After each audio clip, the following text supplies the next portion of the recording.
Hey, it's Alex Jahangir. Thanks so much for coming on to my first ever Facebook Live. I'm the chair of the Coronavirus Task Force here in Nashville, an orthopedic surgeon at Vanderbilt, and I'm grateful for the questions that have come in, and I want to start reading them and answering some of them. And so please keep the questions coming as we go along as well. So our first question is from Carol Stokes who's asked, how safe is it going to the dentist? I have an appointment next week that I've been putting off for weeks because of a high risk my granddaughter that lives with me and scared that you may bring something home. But my problem is not getting worse. I think, Carol, you bring up such an important question, and that's really, what do we do about healthcare? There's this worry about going to a healthcare provider can make you a higher risk for COVID. I will tell you that most facilities have taken really strict precautions to minimize the risk to you. I suspect your dentist will follow the ADA guidelines and wear masks and so forth. Additionally, though, I think it's really important not to delay care.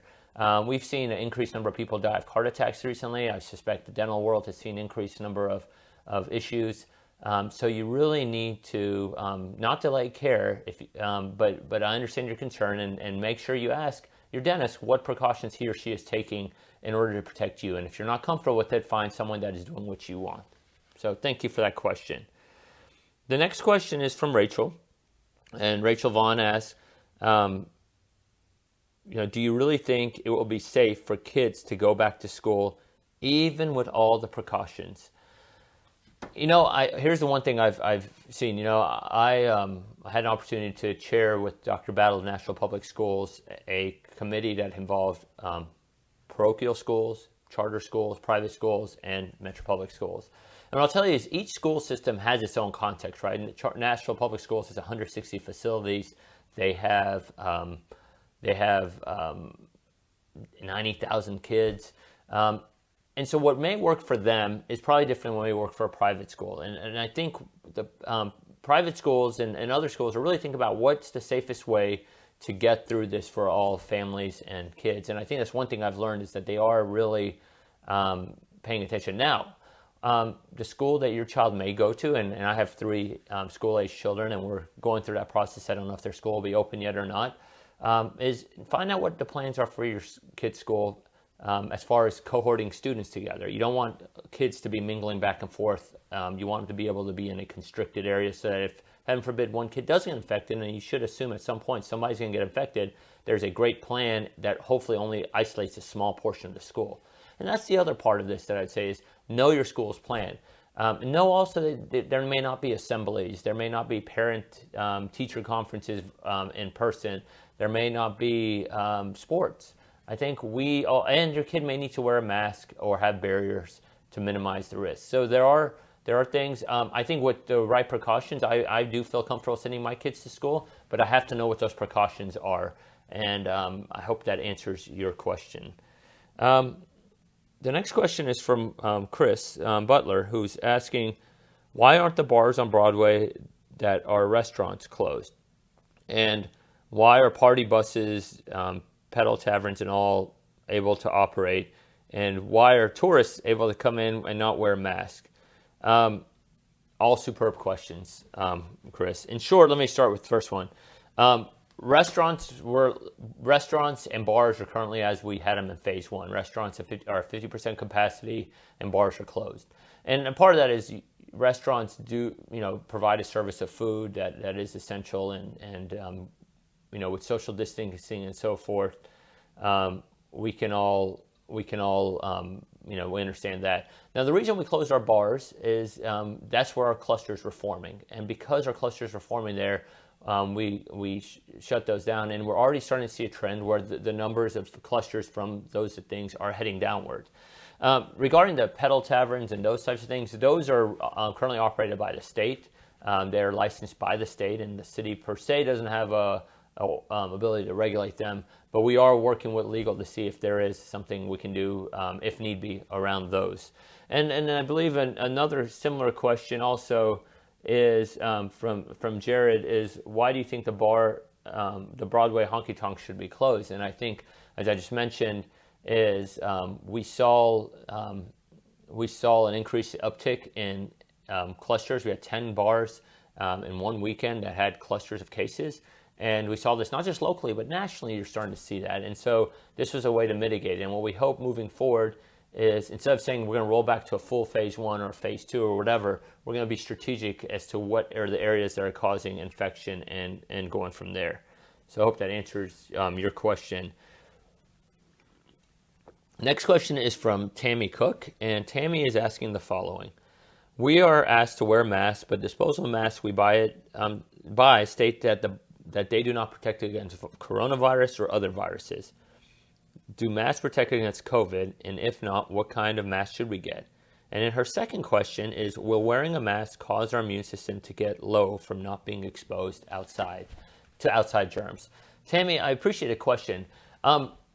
The mask that you wear, the cloth mask, as well as the surgical mask that you'll buy from the store, what they're intended to do is prevent aerosolization or use from spitting out the virus to others. So that is the purpose of wearing a mask. That's why we're encouraging everyone in the community to wear a mask, to minimize the spread from them to others. Now, I yesterday operated on 2 patients who had COVID-19. Now, when I went into that operating room, prior to, in fact, I'll show you, in the other surgeries I had, I wore surgical mask, and I don't have. So I wore, for the surgeries of my non-COVID patients, I wore surgical masks, and these surgical masks again prevented me from contaminating my patient. Now, in my patients who had COVID-19, the 2 I operated on, I wore an N95 mask, and the N95 mask is made in a way to prevent particles to come inside and get into your lungs. So most people don't need N95 masks. You only really need them if you're going into a room or working with someone that has COVID-19 or another infection thing like tuberculosis. But cloth masks, as well as the mask you buy from the store, are preventing others from getting infected. And if 80% or more of society wears one, it's been shown it's going to drop the infection rate. So I hope that answers your question. Oh, the second part of your question is, will your immunity be lessened by wearing a mask? And I've seen nothing that shows that happens. I think you are exposed to enough germs in all ways, again, because those masks are not N95 masks, and your immunity has been building up over the years as well. So unless there's something completely new out there, you're building immunity up at all times. So thank you. The next question is from Katie Field. Katie says, after a possible exposure, how long should we wait before getting tested, and how long are tests taking to come back? Superb question. You typically are you become your body starts shedding the virus about 3 to 5 days after you're exposed, if you are infected. So really, about 3 to 5 days after you're exposed is when you should get a test.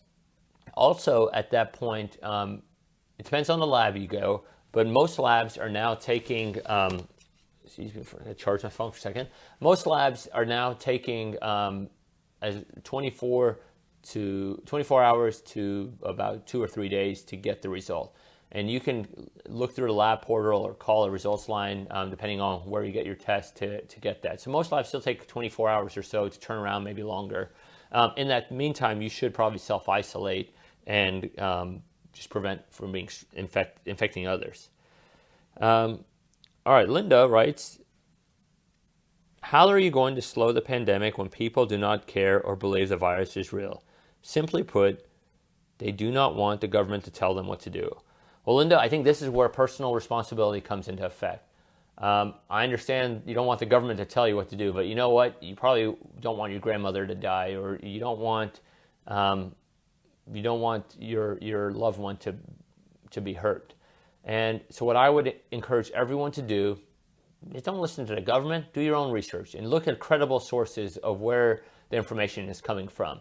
And credible sources will tell you this virus is real, this virus has a mortality rate overall of 1%, and in Nashville, 10% of people over 65 get the virus die. And the best way to mitigate the spread of the virus is to wear a mask, social distance, and wash your hands. I'm a surgeon.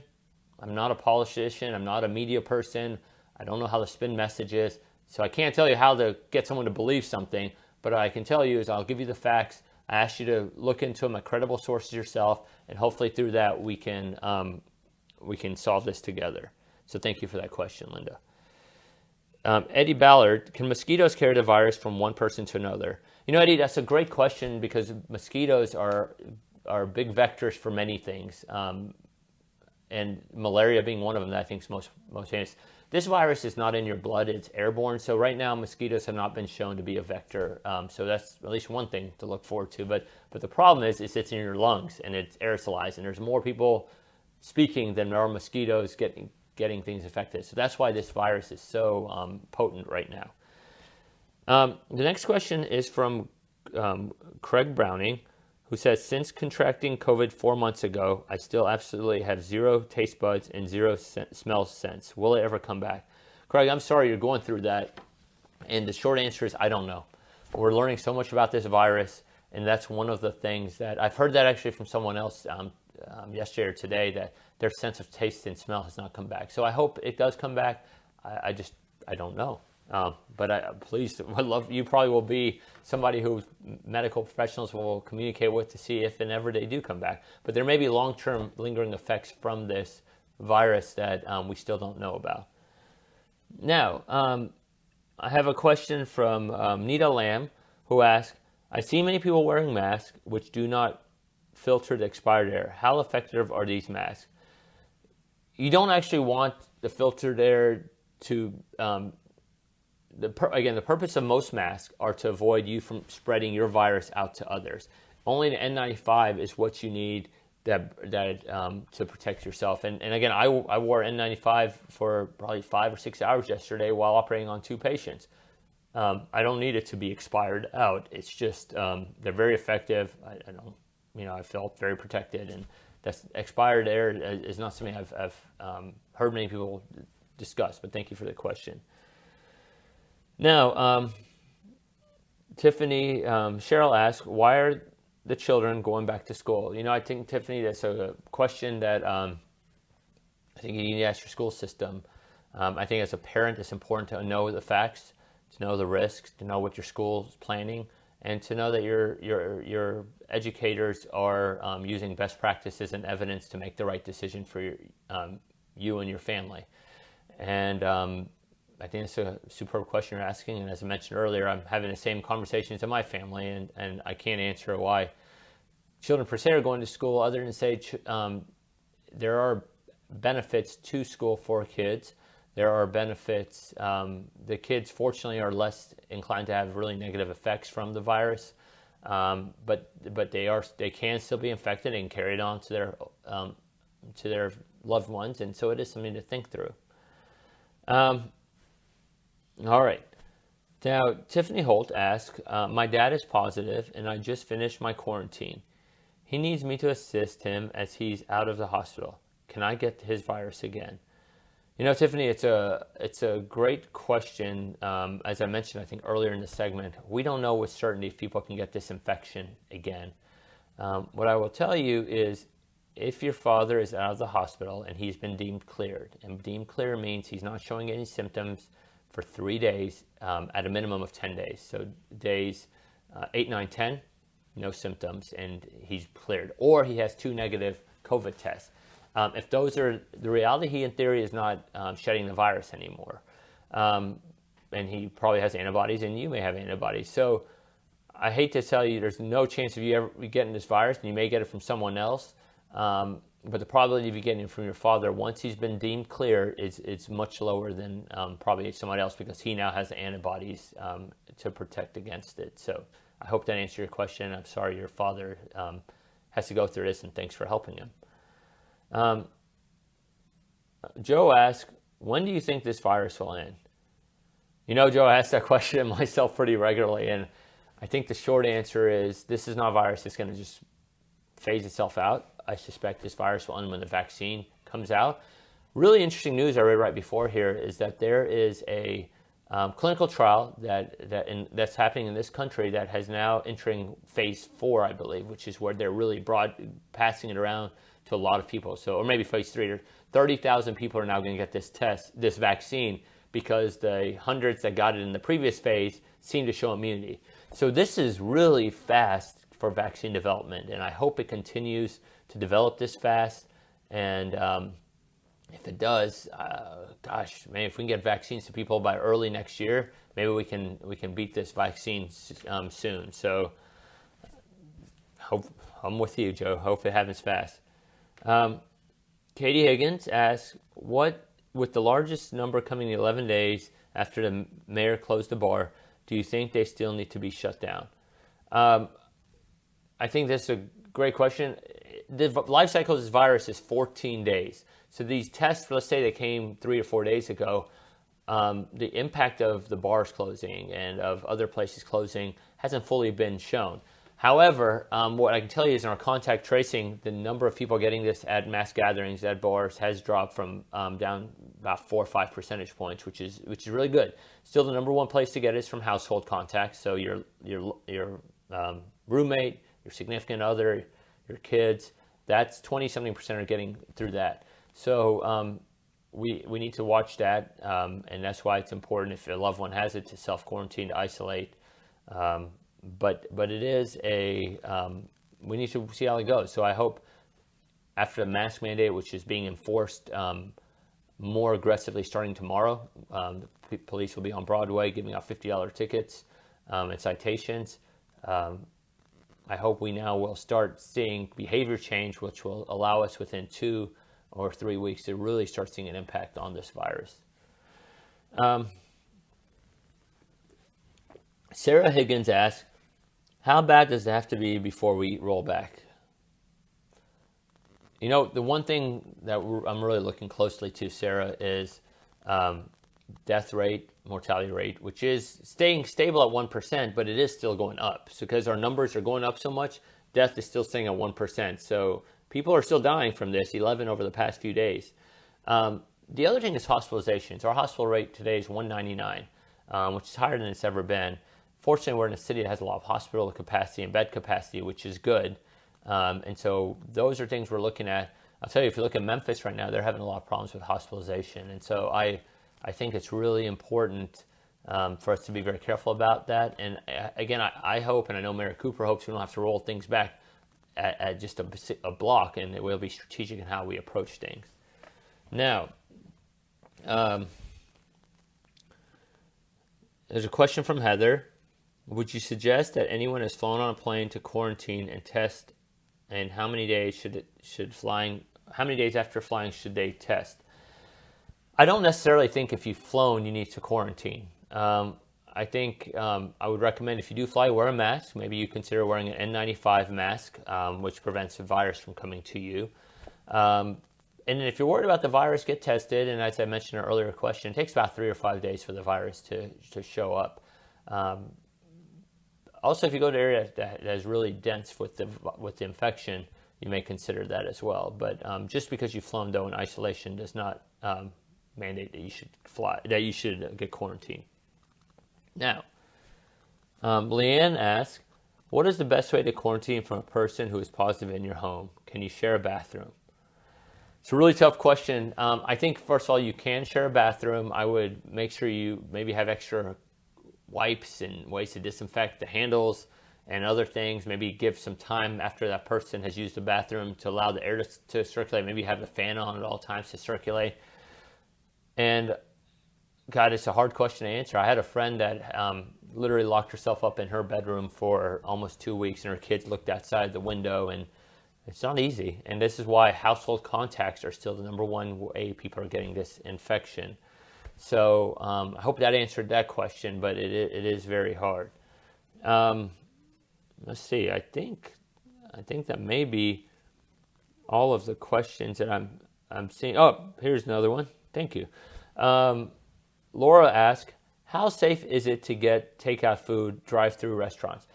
I get a lot of takeout. I get a lot of ordered Uber Eats and so forth to my house. We pick some up. So for the most part, I think it should be safe. But it's the behavior of what you do as you get there. So are all their employees wearing masks? Are they washing their hands or wearing gloves and changing their gloves? Are you wearing a mask? Are the patrons wearing masks? Are there protocols to protect you and them? If they're doing all that, then the risk of infection from restaurants have been shown to be really, really, really low. and I feel comfortable doing it personally. Now, if you're sitting down in a restaurant and you're close to someone and you're wearing a mask, you're bringing them into your sphere. So please be aware of who you're sharing food with. But for the most part, I have not seen any major issues with anyone who would take out food or driving through a restaurant. Now, what I will do is once I do get takeout, I will transfer it from whatever container it's in into my own plate, discard the container, wash my hands before I eat. So I do take those precautions just as an over precaution, but I think it is pretty safe. Now, the next question is from Jennifer, who asks, how often should you get tested? Well, I have been tested 0 times, period, because I've never had any concern of having symptoms. I have been exposed, obviously, as we've discussed just yesterday with 2 patients who I operated on, but I took precautions, wore my PPE, my goggles, my N95, my hair covering that came down all the way here, and I changed my clothes right away after those cases, and also when I came home, I quickly changed my clothes. So I don't think you necessarily need to get tested on a regular basis, although some are proposing that all Americans get tested monthly, and that's a good way to mitigate this risk, because if you have asymptomatic carriers. I think that would be great if you're willing to get tested monthly to make sure you don't have it, but just to get tested to be tested, I'm not doing that right now, and there's no national plan to do it, because I think it is important that it just depends on what your risk tolerance is, and for me, I'll get tested if I have symptoms. I've had family members close to me get tested several times because they've had concern. Next question is, should you wipe down groceries? I think, Laura, more and more this is showing to not necessarily be the case. We're still doing it. We're doing a lot more when this all started, because it's showing that it's less likely to be transmitted on items. But I will tell you that after you handle your groceries, I would wash your hands. So if you don't want to wipe them down and you just wanted to be put in the fridge and sit for, let's say, a day and let things, any virus that may be on them die, that's fine. But after you handle it, do wash your hands.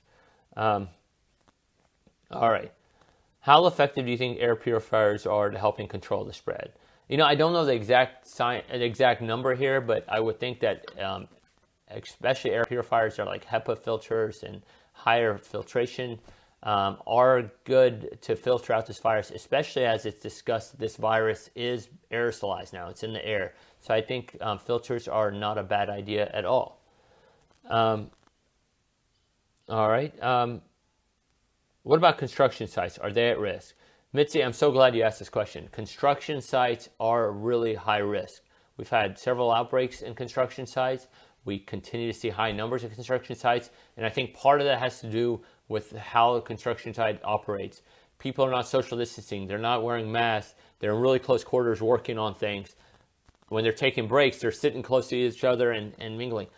You're not immune if you're in a construction site. Yeah, you may be outside. So so construction sites are really high risk. There's already a lot of people in construction sites that have it. If you're a construction worker or your loved one is, and you worry about the virus, get tested, self-isolate. Construction is a big thing. I don't want to have any, I think that's really important. So thank you for bringing that question up.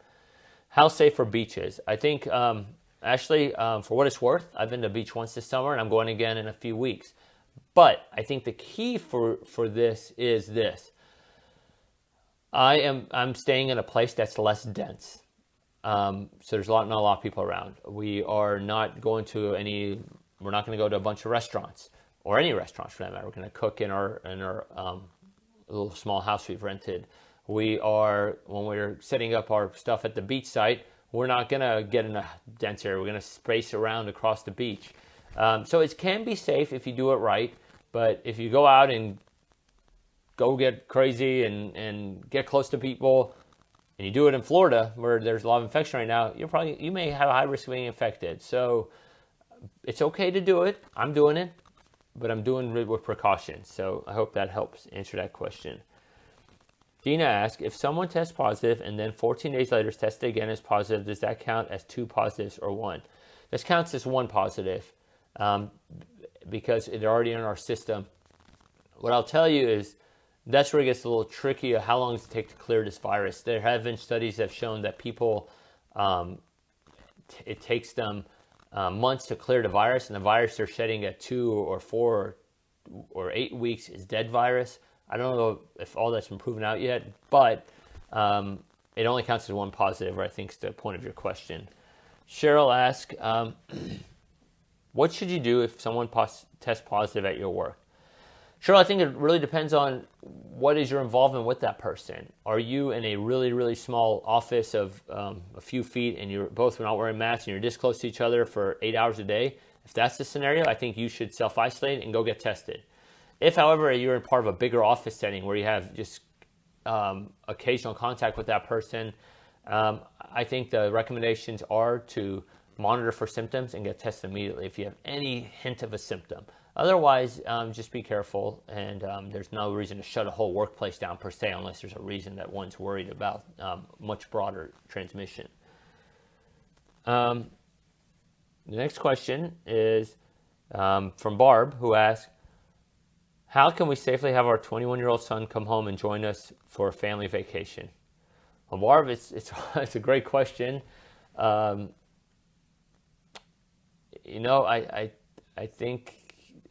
think he can get tested. There's maybe one way you can quickly do it and hope that will answer some questions. He can come hang out with you in a separate part of the house for 2 weeks, but that's probably not realistic prior to your family vacation.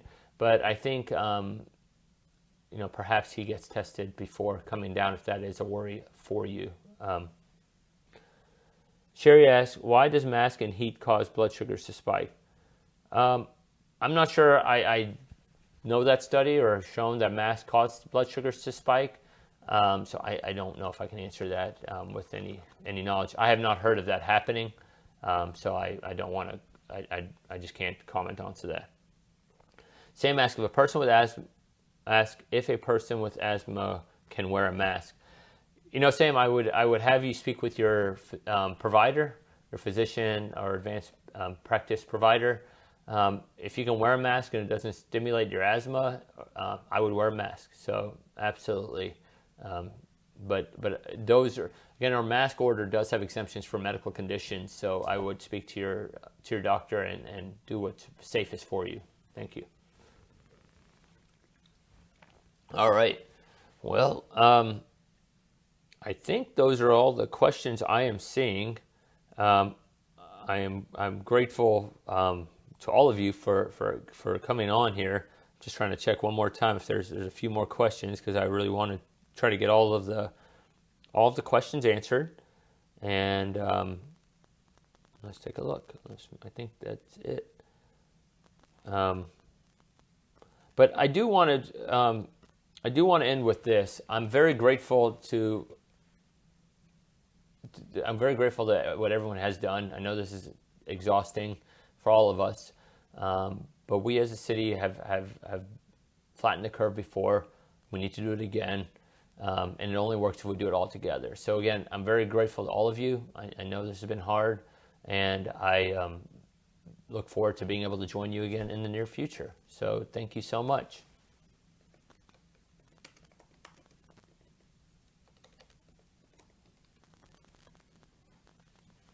Well, maybe, hold on one second. Maybe I've got one more question coming in, so I'll wait one more second. All right, or not. All right. Well, I am actually going to wait a little bit longer as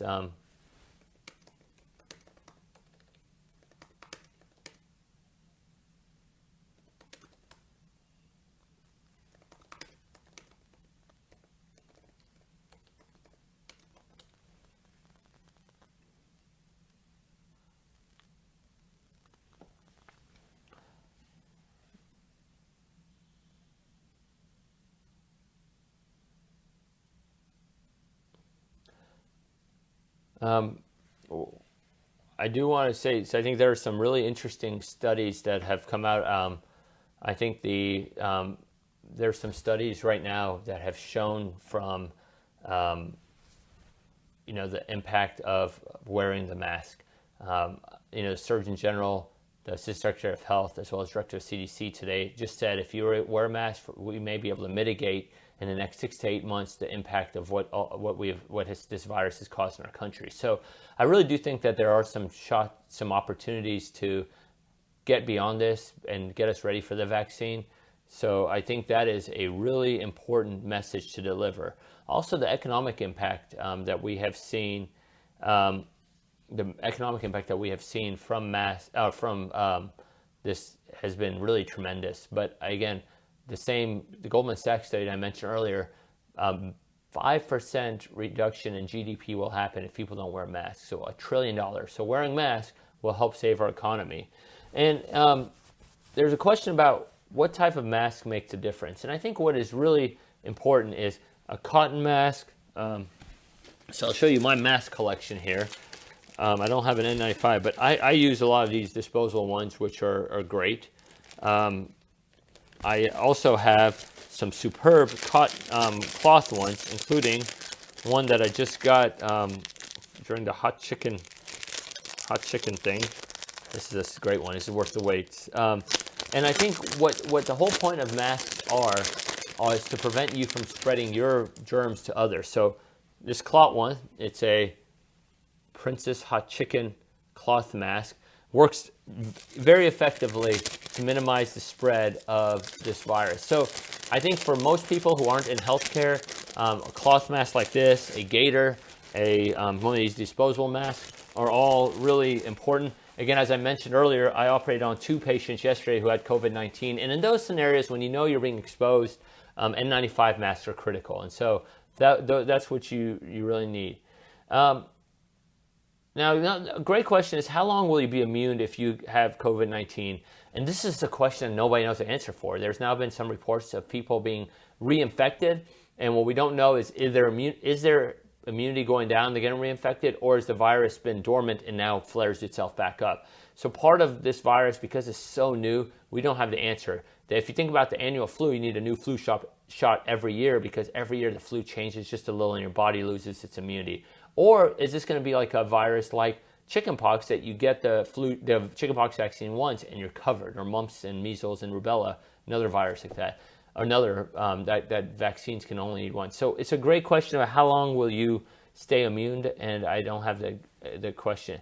Now, there's a question from Cheryl about, she's a massage therapist, and asks, can she go safely back to work? And Cheryl, I would defer that question to you in this way. First of all, are you healthy? Second of all, is the environment that you're in safe for you and your clients? And I suspect massage therapy organizations nationally have some best practices that I recommend. And then also, I would push it on you, Cheryl, to please make sure that you're in an environment where your clients are taking care of you as much as you're taking care of them. So if you want your clients to wear a mask, they should wear a mask. Or your clients should wear a mask, frankly. You should wear a mask. Make sure everyone protects personal hygiene. I mean,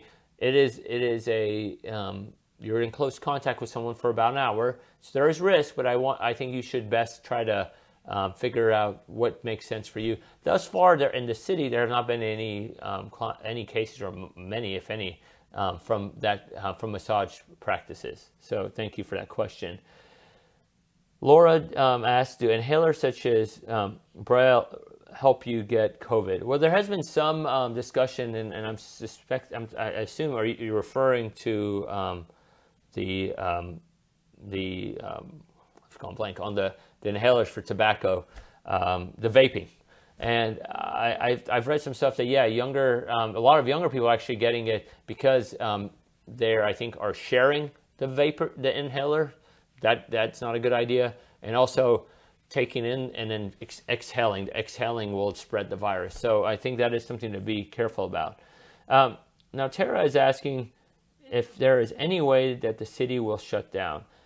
You know, Tara, I think the big thing for us as in our city, in my city capacity, and I know Mayor Cooper, is we don't want the city to shut down if it doesn't need to, but we also want to do what is safe for the people of Nashville. And having more data now, which we didn't have in March, allows us to make more strategic decisions on how to shut down if need be.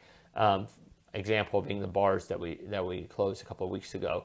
If data starts to show, hey, there's this sector of the city or the economy that's causing an uptick in cases, that's what we'll try to be more strategic about. So hopefully it will be a more strategic approach that will have the greatest impact. Now, Cindy asks, are there any underlying conditions affected by COVID? COVID seems to really be causing a lot of problems across a lot of systems. Blood vessels are being impacted. People are having strokes.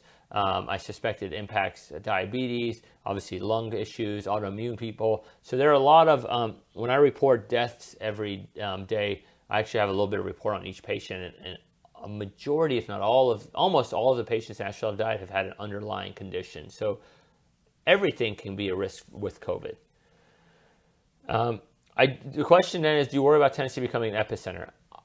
I worry about Tennessee becoming a really, really, really hot spot. Our cases are going up. Per capita in Nashville today, we actually had more cases than Florida. That's why we only take responsibility. That's why I'm asking for a regional response. I need our county mayors and the governor to help us get mask orders more broadly. I do appreciate what Commissioner Pierce and the governor have been doing to try to mitigate that risk of the virus. And I hope Tennessee doesn't become an epicenter. But listen, we're not immune to this, and our numbers are going up. Is there any help for mental health during COVID? There are the Mental Health Cooperative and other places in town. There's great counseling. This is tough. Mental health is so important. I'm so glad it's coming up right now. There are hotlines. I don't have the numbers in front of me, but please, if you need help, reach out. This is a very stressful time for everyone, and mental health is so important. You're not alone in this, so thank you for that question. Are hospitals keeping up with non-COVID patient safety? Yeah, I think it's amazing how... So I work at Vanderbilt University Medical Center. I've been on call the past 3 days. And what Vanderbilt does to protect patients, and HCA is doing the same thing, and St. Thomas and Nashville General, I've had an opportunity to visit all of these sites. It starts from the beginning. When you walk in, temperature taken, mask required. If you're having surgery, you're going to get a COVID test to make sure you don't have COVID. People come into the ER, COVID test, having a baby, COVID test. Hospitals, I think, are one of the safer places to be in this whole city right now because they have taken this seriously from January. And I'm very comfortable working in a hospital. I'm very comfortable if I had to be a patient in a hospital. In fact, today I had my 9-year-old grandmother go for a doctor's appointment because I was comfortable in the care they're getting. So thank you for that question. Dana asks, can virus be transferred by food? Not necessarily, other than if somebody, not intentionally, but maybe intentionally spits on your food, or they're speaking and their particles fall on your food and you take it in. But if it's cooked well, it's heated, the virus dies in heat, it shouldn't be spread by food. How long before saliva tests are available is what JR asked. Saliva tests would make life really easy. You spit in a cup, you can do it yourself. More and more I'm hearing about those. I know labs are working to get those online soon. I hope within the next month or two. I don't know for certainty, but I know that is a really high-speed thing that people are trying to get. If you have saliva tests, testing becomes so much easier. You can have people self-administer it. You can take a box of the test to a workplace and everyone can spit in it and send it out. So that is really, really important. The Mitzi asks, do symptoms mimic allergies or sinus infections? Yes. The symptoms of this virus are so vague. They're like everything else. You have some people have fever, some people have runny nose, some people have a cough, some people have chest tightness, just like everything else you described there. So unfortunately, that is a true problem. You can't just say I got COVID for sure with symptoms. Except for loss of taste and smell. That seems to be very unique, and it's just to be cognizant of that. Does weight play any role in COVID? We have had several people have died. One of their comorbidities is being overweight. Being overweight by itself doesn't cause you to be more inclined to get COVID, but how your body reacts to it may be somewhat impacted. What about rapid tests that were rolled out early on? Are we still using them? There was these antibody tests that the FDA's let everyone put it out there, and a lot of those ended up being crap. So we don't use those anymore. But now there are antibody tests that are coming out that have been FDA approved that people are starting to use more. There's also rapid tests that are being developed, kind of like the flu test that you get every year. That you can go to your doctor's office and get a swab. Those are hopefully coming online soon. We haven't been able to become on a mass approach yet, But when those come on, that'll make life a lot easier. Jane asked an idea of when vaccines could be available. You know, Jane, I just right before I came on the air here, there was a study, or I'm sorry, there is a report that a next phase of a clinical trial for a vaccine that appears to be promising is starting, and that next phase will involve 30,000 people enrolling. So that tells me that vaccine is making progress, and I hope that, I mean, to have a vaccine by early next year, calendar year, would be amazing. Vaccines typically take much longer, so I don't want to give false hope, but the speed that vaccines are developing right now for this seem to be extraordinarily quick, and I'm very grateful to that because I want to be over this as much as the next person. Kate asks, when will healthcare workers get more PPE? I will tell you this, Kate. I need a little more clarification of that question. If as a healthcare worker, I have not felt that PPE is an issue. I feel, there are certain provisions hospitals have made. I'm preserving masks a little bit more, but there's PPE is not an issue right now. Now, if all of a sudden the hospitals get overrun with patients, and PPE can become an issue again, but as of right now, that is not a concern I am seeing at this moment. So thank you for that question. So I think that seems to be all the questions. I'm glad to have some more. Again, as I reiterated earlier, I'm grateful for everything that people in Nashville are doing. This is tough, but we're making good progress. I think with schools opening, there's some anxiety that people have. But my experience with the school systems have been they're really trying to do what's best for the students here in Nashville, and I'm grateful for that. And encourage everyone to wear a mask. The mask helps get us back on track. Don't take my word for it. Take the CDC's director's word. Take the Surgeon General's word, and go and do that. And again, I'm grateful for all of you, and thank you for having me on. And I hope we can do this again. So good night. Thank you.